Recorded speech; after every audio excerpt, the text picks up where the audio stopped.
سلام علیکم. Hello my friend. سلام. خوبی؟ How are you? مرسی.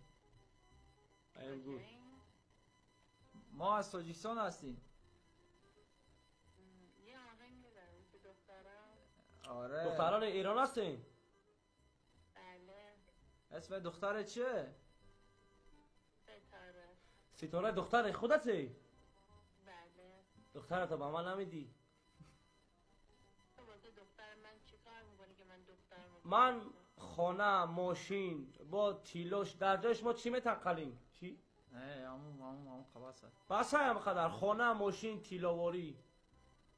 همه چی داری؟ بله. دخترم میبری در پایتخت تاجیکستان شهر دوشنبه زندگی میکنم. دخترم من با خودت میبری؟ آره شما را میارم خانه. چند؟ دخترم خیلی گیتار دوست داره، تولدشه، واسه چه گیتار میخری؟ اینا گیتارم واسهش توفه. ای خدا. چند سالته؟ چند میخوری؟ ای خدا چه بامزه. 22. پدر در آمد. من 23 سالش دارم همین ماه. دختر چند ساله است؟ من 18 سالشه. 18. الکی وقتی شوهر کردن است. اونجا دخترات شوهر میکنن؟ آه اما 18 شد، از 18 بالا میرم. تو میای ایران؟ آره میرم ایران خواستگاری. کی میای ایران کی بیام؟ آلی به کوه بار آلی ببینم دختر تا وای دختر تا یک بار بینیم ندیدیم دختر تا. بعد دختر کنم خشن. بیا بیا برای شماره واتساپ تو بذاری باشه با دخترم در ارتباط باشی. باشه ازی از کدوم شهرین؟ ما تهران. خوبه. داداشی من یک آهنگ ایرانی میخونه واسه شما. بعد من تاجیکی میخونم باشه؟ باش. قربان. اینجا یه چیزی تایپ کنی که این نپره. این میگه همه کدومتونه؟ امین. میخوای من دامادتون شم یا زاکی؟ نه شماش رسیده دامادم شد. من علکه داماد شما.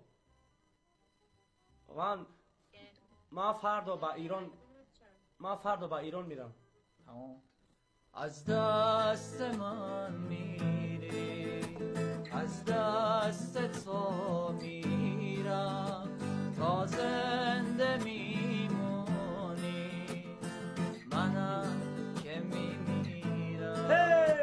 تا رفتی از پیشم دنیامو غم برداشت ما ازش با هم تفاوت داشت. این آخرین باره من ازت میخوام برگردی به خونه.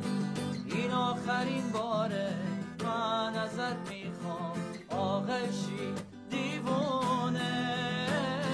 این آخرین باره من ازت میخوام برگردی به خونه. این آخرین باره من ازت میخوام عاقل شی دیوونه. آوازه را کشتر خیلی قشنگ خوندی واقعا. مرسی زنده باش. خیلی خوب حرف میزنی. تشکر زیاد. زنده باشین.